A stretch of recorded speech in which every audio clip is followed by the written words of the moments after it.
lalpan min kota soram pamalaite soram tan le kan sung kota san bangalong tuturing kan lau kale lalpan min kota soram pamalaite lalpan min kota soram pamalaite soram tan lalpan min kota soram pamalaite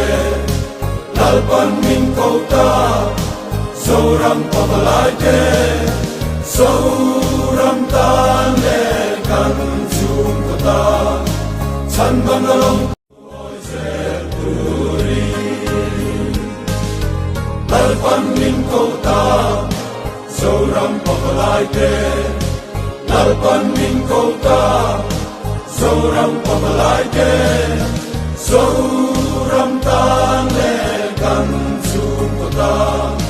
san bangalong tuturing kan lau kale sa kopa patia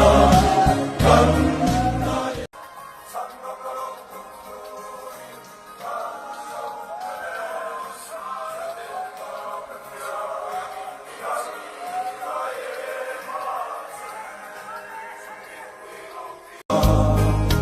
lalpan min ko chuak ta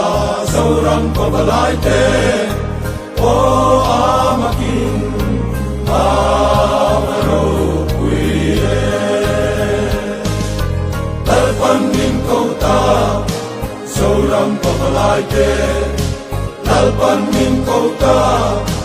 soram pamalaite soram tan le kan lalpan min kota